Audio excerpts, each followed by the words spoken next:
E aí galera, beleza? Estamos aqui para mais uma aula para vocês. Dessa vez vamos falar sobre as revoltas populares nas áreas urbanas durante a República Velha, tá? Isso é continuação da aula passada. Para quem não assistiu, é só acompanhar aqui em cima no link e assistir esse vídeo também, tá bom? Mas antes de começar a aula, vá embaixo, clique no botão, se inscreva, curta, comente e compartilhe nossos vídeos para que a gente possa produzir cada vez mais conteúdos para você. Vamos à aula? Então, este é o canal do professor Vinícius, produzindo conteúdos de história para você estudar para o Enem, vestibular, concursos, enfim, para você que gosta de história, tá bom? Como eu havia dito, hoje vamos falar sobre a quarta parte da República Velha e vamos falar sobre as revoltas sociais urbanas. Na última aula falamos sobre as revoltas na zona rural, que foi Canudos, Contestado, e também falamos sobre o cangaço. Mas vamos direto ao assunto, tá bom? Então, começando as revoltas urbanas, vamos falar em ordem cronológica, da revolta da vacina que aconteceu em 1904 no Rio de Janeiro. Para entender o que foi essa vacina, vamos ver aqui o contexto histórico. O que estava acontecendo no Rio de Janeiro naquela época? Bom, o Rio de Janeiro era a capital do Brasil, vocês sabem disso, porém era uma cidade que cresceu de forma desordenada, ruas estreitas, esgoto a céu aberto, ou seja, ela não tinha uma estrutura adequada para uma capital de um país. Para acentuar esses problemas, ocorreu no final do Império e início da República um aumento populacional da cidade do Rio de Janeiro. Depois da abolição da escravatura, o Rio de Janeiro recebeu vários ex-escravos que saíram das fazendas, recebeu também imigrantes que vieram para o Brasil trabalhar nas lavouras, no lugar da mão de obra escrava, terminou não dando certo para muitos deles, e esses também se dirigiram ao Rio de Janeiro. Então, esse contingente que chegava à cidade começou a morar nos velhos casarões que existiam na cidade, os casarões coloniais. Os donos desses casarões, então, dividiam a sua propriedade em partes e alugavam para as famílias, formando os cortiços, que é o que vocês estão vendo aqui na imagem abaixo. E essa ocupação desordenada dos espaços fazia com que o Rio de Janeiro tivesse muitas doenças. Bom, mas vamos tratar disso mais adiante. Então, como eu disse a vocês, faltava um planejamento urbano, sobretudo em relação à mobilidade. Bom, o que acontece? O Rio de Janeiro tinha um cais que não era adequado para receber grandes navios, né? As suas águas eram rasas, então os navios de grande calado, ou seja, os navios que exigem maior profundidade, não podiam se aproximar do porto, né, do cais da cidade. E isso atrapalhava o comércio, porque muitos navios deixavam de atracar na cidade do Rio de Janeiro devido a essa deficiência. Além disso, as doenças, como eu falei, que tinha no Rio de Janeiro, impedia que os navios cruzeiro, ou seja, os navios de turismo, que os tripulantes descessem na cidade para fazer turismo, pois o medo da violência e também das doenças era muito grande. Além de ter um porto inadequado, as ruas do Rio de Janeiro eram estreitas, ou seja, mesmo que recebesse navios com mercadorias, para essas mercadorias serem transportadas para outros lugares era difícil, porque a mobilidade na cidade do Rio de Janeiro era precária, né? Porque as ruas eram muito estreitas, com péssimo calçamento, ou seja, precisava urgentemente de um projeto de reurbanização da cidade. Então, várias doenças surgiam no Rio de Janeiro. Febre amarela, peste bubônica, tuberculose, varíola. Tá? Então, era necessário fazer, além de um projeto de urbanização para as melhorias, também fazer um projeto de saneamento da cidade, a promover a limpeza e combater os surtos, né, as epidemias que atingiu a cidade com frequência. Então, para isso, o presidente, que vocês estão vendo aqui, Rodrigues Alves, nomeou prefeito do Rio de Janeiro um engenheiro chamado Pereira Passos. Era ele que seria o responsável pela reurbanização, pela modernização do Rio de Janeiro. Bom, e o que foi feito? Foram feitas intervenções urbanas. Por exemplo, o porto da cidade foi modernizado, tá? Foi contratada uma empresa inglesa que refez todo o cais do Porto do Rio de Janeiro, que também promoveu a dragagem, né, da beira do cais para que ficasse mais profundo e recebesse navios grandes, de grande porte. E aqui a parte que mais causou polêmica na época, o alargamento das ruas. Como eu disse há pouco, o Rio de Janeiro tinha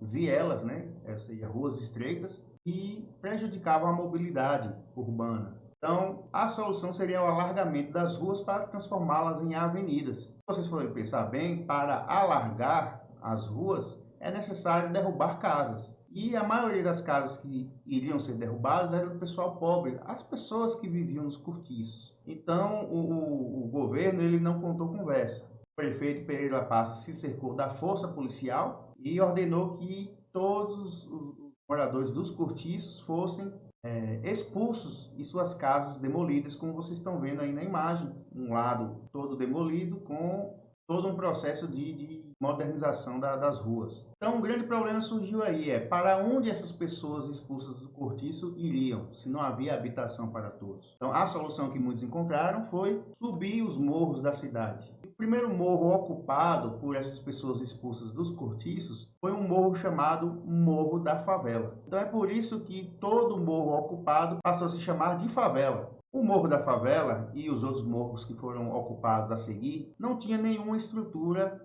para abrigar essas pessoas. Não tinha água encanada, não tinha esgoto, não tinha calçamento. Vocês estão vendo aí que as casas eram construídas de forma desordenada. Então, isso fazia com que as pandemias fossem frequentes na cidade do Rio de Janeiro. Além da modernização da cidade, é também necessário, como eu havia dito já, um processo de saneamento para livrar a cidade das doenças. E para isso, Rodrigues Alves, o presidente, contratou o médico sanitarista Oswaldo Cruz, que vocês estão vendo aí na imagem. Então, Oswaldo Cruz ele combateu as doenças em 3 frentes. Primeiro, combateu a febre amarela, acabando com os focos de mosquitos. Depois, acabou com a peste bubônica, exterminando ratos e acabando com as pulgas. Por fim, era necessário acabar com a varíola, mas aí era necessário também uma campanha de vacinação da população. E essa vacinação foi feita, só que foi feita forçada. E isso gerou uma grande polêmica, porque as pessoas já estavam insatisfeitas por terem sido despejadas de suas casas, tá? Na época que foram derrubados os cortiços. As pessoas estavam insatisfeitas porque, para combater os focos de mosquitos e ratos, o pessoal da vigilância sanitária invadia as casas e tirava as pessoas, expulsava as pessoas para poder limpar as casas, ou às vezes até algumas casas eram condenadas e demolidas também. Então isso gerava uma tensão muito grande na população da época. E aí, quando veio a notícia da vacinação forçada, aí começa a revolta na cidade do Rio de Janeiro.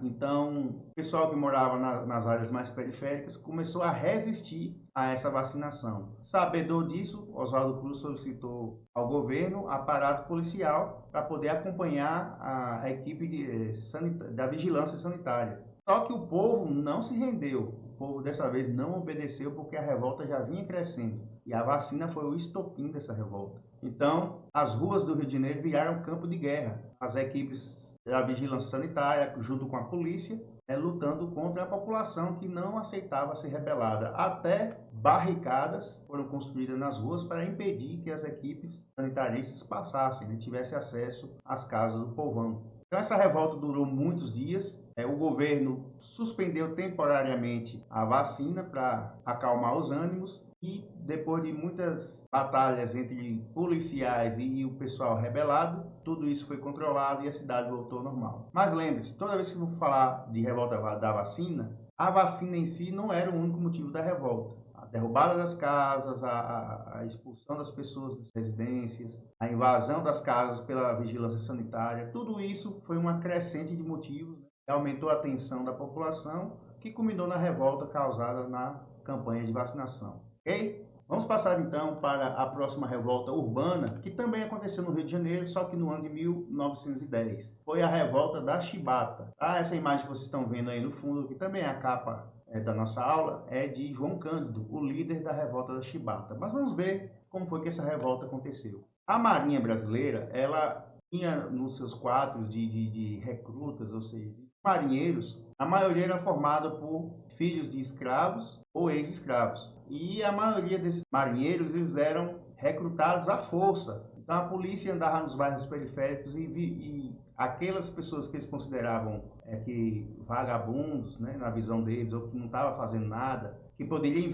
enveredar pela criminalidade, eles eram pegos à força pela polícia e eram obrigados a servir a marinha por um período de 15 anos. Mas havia também aquelas pessoas que, como hoje, se alistam de forma espontânea, como foi o caso de João Cândido. Então vocês podem ver pelo perfil das fotos que a maioria dos marinheiros eram formados por negros e mulatos, as pessoas de origem mais humilde dos bairros periféricos do Rio de Janeiro. Por outro lado, os cargos mais altos da Marinha eram ocupados por homens brancos, filhos de famílias abastadas do Rio de Janeiro. Então, esses brancos que formavam o alto oficialato da Marinha, comandavam os marinheiros, né, que era o povão que ocupava esse espaço. Só para vocês terem noção do perfil que compunha os marinheiros, eu vou ler aqui um relato do Barão do Rio Branco, que era um advogado e também político brasileiro naquela época. Para o recrutamento de fuzileiros navais e homens alistados, trazemos a bordo a escola de nossos centros urbanos, proletariado mais inútil, sem preparação de qualquer tipo. Ex-escravos e filhos de escravos compõem as tripulações de nossos navios, a maioria deles de pele escura ou de mulatos escuros. Então veja que o Barão do Rio Branco está usando uma linguagem até pejorativa, ou seja, racista mesmo, falando das origens dos marinheiros que tinha nos navios brasileiros. Mas assim, eu coloquei o trecho para vocês terem a noção, né, de como eram recrutados e quem era recrutado para ser marinheiro dos navios brasileiros. Seguindo, então, nesse período aí, por volta de 1910, a Marinha Brasileira começou a se modernizar. E para isso tinha que comprar os grandes navios criados naquela época, os navios com os melhores recursos tecnológicos. A novidade da época eram os navios chamados de encouraçados, como vocês estão vendo aí. Grande, potente, abrigava muitas armas, atingia grandes velocidades, ou seja, era o tipo de navio ideal para as guerras. Então, o Brasil, a Marinha Brasileira, o governo brasileiro, adquiriu logo 3 navios couraçados. Um recebeu o nome de São Paulo, outro Minas Gerais e outro Bahia. Então, eram as estrelas da frota da Marinha Brasileira. Acontece que, para fazer esse navio funcionar, era necessário um treinamento especial. Então, diversos marinheiros foram enviados à Inglaterra para fazer treinamento, tanto para comandar o maquinário dos navios, quanto também para manusear as armas que os navios tinham. E muitos desses marinheiros que foram para esse treinamento na Inglaterra era aquele povo humilde que eu falei, mostrei a vocês. Como vocês podem ver pelo perfil na foto que está mostrando aí na imagem. A grande surpresa desses marinheiros brasileiros que foram para lá é que eles perceberam a diferença como eram tratados os marinheiros ingleses, de todas as origens. Eles eram bem tratados, ganhavam bem melhor que os brasileiros e eram valorizados porque eles eram parte importante tanto da marinha comercial quanto da marinha de guerra, certo? Então eles eram bem considerados lá na Inglaterra. Por outro lado, os marinheiros brasileiros, além de ganhar muito pouco, precariamente, ainda sofriam chibatadas, gente. Eles apanhavam quando cometia qualquer falha ou qualquer erro, tá? Então, oficialmente, a chibatada já tinha acabado, né? Por lei já tinha acabado as chibatadas. Só que o costume de aplicar as chibatadas ainda continuava na Marinha Brasileira. Então, esses marinheiros que foram treinar na Inglaterra voltaram de lá com outra visão, perceberam como era o mundo lá fora e voltaram indignados como eles eram tratados aqui no Brasil. Então, eles começaram a planejar uma revolta, uma revolta para exigir melhores condições para os marinheiros brasileiros. Só que essa revolta ela teve que ser antecipada, porque aqui no Brasil, no encouraçado de Minas Gerais, este marinheiro, a foto já é posterior, Rodrigues de Menezes, ele foi pego, o motivo é divergente. E alguns autores dizem que ele estava com bebida alcoólica dentro do navio e outros dizem que ele atacou um colega com um barbeador, numa briga, O fato é que ele foi punido pelo erro e, em vez de tomar as tradicionais 25 chibatadas, que era de costume, ele sofreu 250 chibatadas, ou seja, 10 vezes mais do que o normal. Saiu dali da sua punição praticamente morto. Os marinheiros resolveram antecipar a revolta que eles já vinham planejando. Então, no mesmo dia que houve essa punição a Rodrigo de Menezes, à noite os marinheiros, na hora de dormir, se rebelaram e tomaram o encouraçado Minas Gerais. E aí que aparece a figura de João Cândido. João Cândido era um marinheiro experimentado, já havia viajado várias partes do mundo, teve o treinamento na Inglaterra também, sabia operar as máquinas do navio, sabia operar armas e ele assim que começou a revolta, ele terminou sendo escolhido pelos outros marinheiros como o líder da revolta.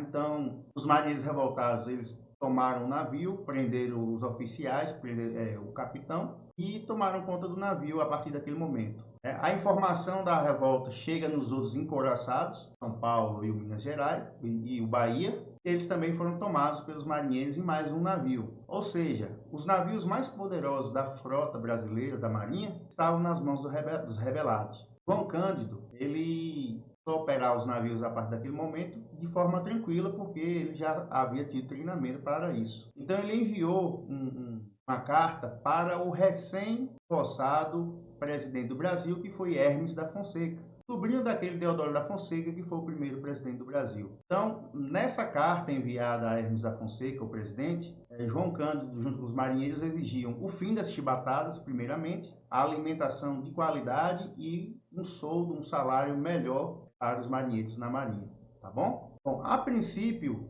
o Hermes da Fonseca ele não aceitou negociar com os revoltosos, tá? Mas quem tomou a iniciativa de negociar foi o Congresso Brasileiro, né? Graças à iniciativa do senador Rui Barbosa. Então aqui na imagem vocês veem, né? João Cândido e os marinheiros já dominando o navio e aguardando a decisão do governo nas exigências dela. Mas assim, foi feita uma ameaça, né, pelos revoltosos. Na carta, ele disse que se não fossem cumpridas as exigências, que a cidade do Rio de Janeiro ia ser bombardeada pelos navios de guerra. Para mostrar que não estavam brincando, eles deram alguns tiros em direção à cidade, destruindo algumas casas e estabelecimentos. O Congresso Brasileiro, como eu havia dito, se adiantou, criou uma lei chamada de anistia, ou seja, perdão aos revoltosos, chamou o presidente para assinar. Como ele viu que, Hermes da Fonseca viu que o Congresso era a favor da anistia, ele assinou esse documento e começou a negociar com os marinheiros. O resultado é que a revolta termina com as exigências atendidas dos marinheiros. Nessa imagem aí vocês veem João Cândido passando a direção do navio para um major, um grande oficial da Marinha brasileira. Bom, o que foi feito após isso? O governo resolveu dispensar todos os marinheiros envolvidos na revolta, mais de 1.000. Tá? Dispensou para que isso não voltasse a acontecer. Porém, as chibatadas terminaram nos navios brasileiros. Então, só que a história não termina aí. Alguns dias depois, algumas semanas depois, um outro navio de guerra que havia na Marinha Brasileira, os marinheiros se rebelaram por outros motivos. O governo dessa vez conseguiu controlar essa revolta neste navio. Porém, o governo se aproveitou desse fato para prender também os revoltosos da revolta da Chibata, que já haviam recebido o perdão do Congresso Nacional. Um fato não tem nada a ver com o outro, apesar de ser quase poucos dias depois, mas não tinha relação nenhuma uma revolta com a outra. Mas o governo se aproveitou disso para, de certa forma, se vingar dos revoltosos que conseguiram que o governo atendesse às suas exigências. Muitos revoltosos foram presos. João Cândido foi preso em um grupo de 18, foi enviado para a Ilha das Cobras, que era uma prisão, e lá esses 18 foram presos numa cela. Tá? Essa cela eles haviam passado cal para esterilizar a cela, e o forte calor, o vapor que saía da cal, envenenasse quase todos eles. Dos 18, apenas 2 sobreviveram, e um deles foi o João Cândido. Ele foi julgado, foi considerado inocente, porque a segunda revolta que aconteceu não tinha nada a ver com ele, e da primeira ele já tinha sido perdoado pelo Congresso. Então ele passou o resto dos seus dias trabalhando no cais do porto, carregando e descarregando navios, e veio morrer em 1969 com 89 anos. Então essa foi a revolta da Chibata. Vamos passar agora para a greve geral de 1917. Bom, antes de falar propriamente da greve, vou falar um pouquinho do contexto histórico, que foi a chegada dos imigrantes ao Brasil. Desde a época do Império, milhares de imigrantes vieram para o Brasil, sobretudo italianos, espanhóis, alemães. Muitos deles,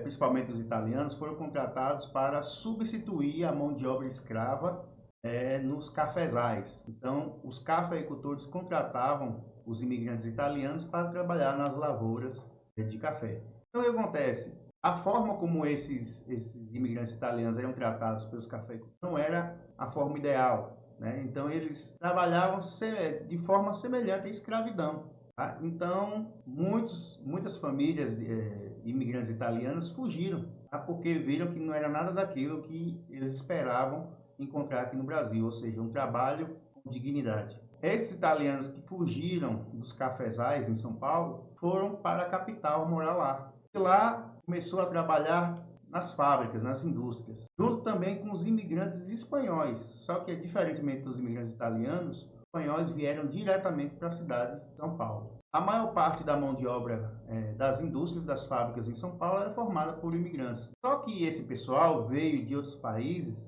onde os trabalhadores eram melhores tratados do que aqui no Brasil. A carga horária aqui no Brasil era altíssima, 13 horas de trabalho por dia.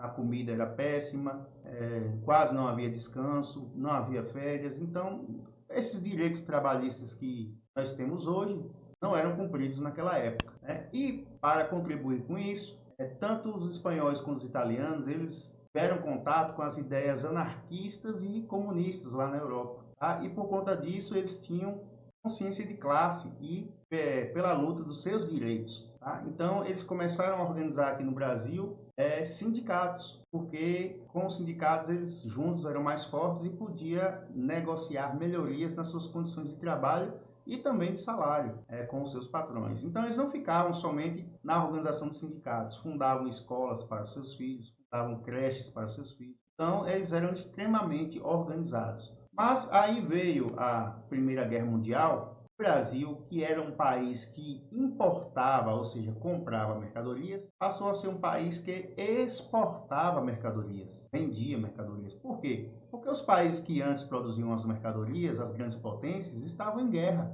tá? Então, o resto do mundo não podia comprar desses potências mundiais que estavam em guerra. Então, os outros países periféricos passaram a ser produtores de mercadorias e exportadores, como foi o caso do Brasil. Então, se o Brasil passou a ser um produtor, um exportador de mercadorias, passou a produzir muito, tá? E, consequentemente, os operários brasileiros passaram a ter muito trabalho. Só que o aumento do trabalho não condizia com o aumento de salário e com a melhoria das condições de trabalho. E a situação dos trabalhadores ficava cada vez mais precária. A situação na cidade de São Paulo já era tensa, a insatisfação dos trabalhadores era generalizada. Alguns protestos já aconteciam, algumas pequenas greves já aconteciam, mas nada tão grande, tá? Até que no ano de 1917, esse rapaz que vocês estão vendo na foto embaixo, chamado de José Martínez, ele era um espanhol, como eu havia dito a vocês, teve contato com as ideias fascistas e comunistas lá na Europa, era um sindicalista fervoroso e estava lá no meio de um protesto, quando a polícia atacou os trabalhadores que estavam nesse protesto. Ele foi morto. Então, como eu havia dito, a tensão já era grande, isso explodiu com o assassinato do rapaz. Então, o velório dele, como vocês estão vendo lá em cima, foi acompanhado por milhares de trabalhadores que, depois de enterrar o seu corpo, decidiram parar totalmente. Então, o que acontece? As primeiras fábricas a pararem foi em Mauá, onde os trabalhadores saíram da fábrica e cruzaram os braços. E 3 dias depois, todas as fábricas de São Paulo pararam, dando um total de 10 mil trabalhadores em greve. Foi a primeira grande greve geral da história do Brasil. A polícia tentou dar os trabalhadores a voltar a trabalhar, mas não conseguiu. Essa greve durou 30 dias, no mês de julho de 1917. A princípio, os patrões e o governo não quiseram negociar, mas viu que a situação não mudava. Começou a haver negociações com o intermédio dos jornalistas, né? Então, as reuniões aconteciam na redação de jornais, entre os trabalhadores e o governo. Os trabalhadores eram liderados por esse cara, chamado Edgar Leuenhoff. A primeira exigência atendida pelos patrões foi aumentar os salários dos trabalhadores e as outras exigências seriam atendidas aos poucos, tá? Então, após 30 dias e após o início dessas negociações, a greve termina, os trabalhadores voltam para suas fábricas imediatamente. Vamos falar agora sobre a última revolta urbana da República Velha, foi o tenentismo.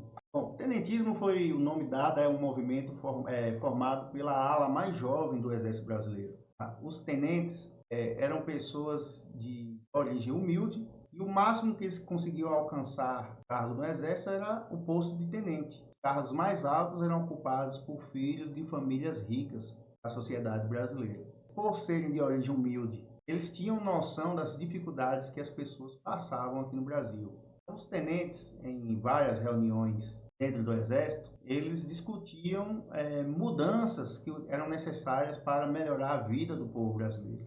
Então, nessas discussões, eles condenavam as práticas da República Oligárquica, que era a corrupção, as fraudes eleitorais, a pressão pelo voto, dava a liberdade das pessoas votar em quem quisesse, né, a força dos coronéis. Além de combater tudo isso, eles defendiam também o voto secreto. Afinal, a pessoa votando secretamente, ela votaria mais tranquila e em quem ela realmente queria, ao contrário do que acontecia, onde os coronéis mandavam a população votar nos candidatos dele. Outra coisa, eles defendiam o ensino primário gratuito. A população, o povão brasileiro só iria melhorar de vida com a educação gratuita e de qualidade para que eles pudessem alcançar melhores cargos na sociedade brasileira daquela época. Como eu havia dito, também o combate à corrupção, uma vez que hoje, com tantos meios de controle, fiscalização, existe corrupção, imagina aquele tempo que o dinheiro era gasto de forma mais livre pelos governantes da época. Só que, assim,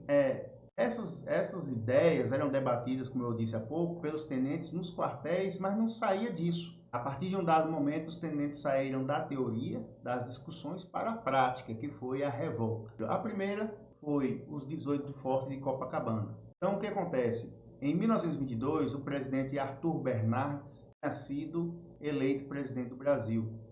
Os tenentes votaram na oposição e, como sempre, a oposição aqui no Brasil perdia devido àqueles conchavos com os coronéis, que já expliquei aqui em outras aulas. Ou seja, o candidato do governo sempre vencia as eleições. Então, Arthur Bernardes assume a presidência do Brasil, e durante a campanha eleitoral, ele criticou bastante o Hermes da Fonseca, que havia sido presidente e que era chefe do grupo militar. Como Arthur Bernardes criticava ele, isso fazia com que os tenentes ficassem com mais raiva ainda dessa política oligárquica que existia no Brasil.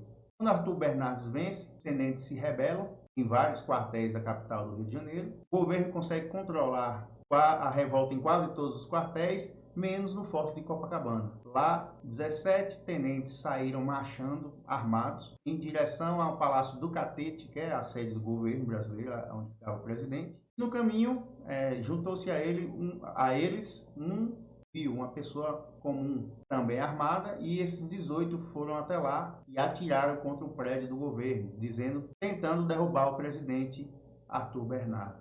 Obviamente que não conseguiram, porque o Palácio do Governo é sempre bem guarnecido, foram recebidos a tiros pela segurança, policiais, a par do exército que não se rebelou, e dos 18, apenas 2 sobreviveram ao fuzilamento. Como vocês viram, a revolta não trouxe um efeito prático, não conseguiu derrubar a política oligárquica. Porém, as ideias dos tenentes passaram a ser divulgadas, e as pessoas queriam saber, mas quem são essas pessoas rebelando? O que eles querem? O que eles defendem? Então, as ideias tenentistas de mudanças para o Brasil começaram a ser conhecidas.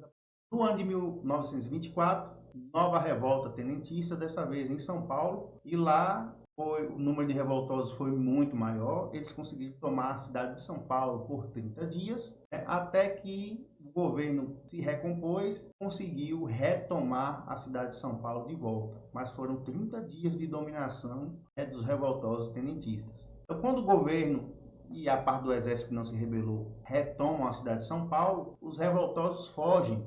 Vamos ver aqui no mapa que eles fugiram aqui da cidade de São Paulo, foram em marcha, em direção à Foz do Iguaçu, para encontrar outro grupo de rebeldes, de revoltosos do exército que saiu do Rio Grande do Sul.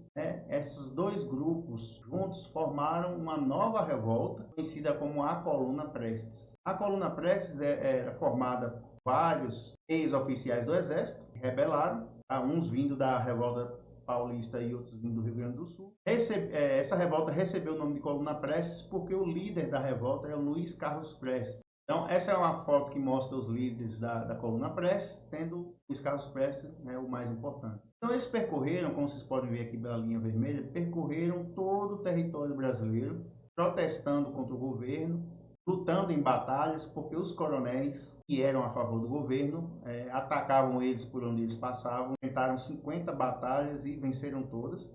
Então, percorreram 25 mil quilômetros em 2 anos. Terminou, a Coluna Prestes se desfez, saíram do Brasil e foram para a Bolívia e Paraguai. Como eu disse a vocês, as revoltas tenentistas não tiveram um efeito prático de mudar a situação vigente naquele momento, mas as suas ideias permaneceram. Tanto é que em 1930, quando Getúlio Vargas assume o poder através de um golpe do exército, vários tenentes participaram do governo dele e colocaram em prática essas ideias aí. Beleza? É isso aí, galera. Espero que tenham gostado dessa aula. Continue acompanhando nosso canal. Clique aí embaixo, se inscreva, curta, comente e compartilhe nossos vídeos. Dê um feedback para a gente, para valorizar o nosso material e a gente produzir cada vez mais conteúdos para você. Até a próxima!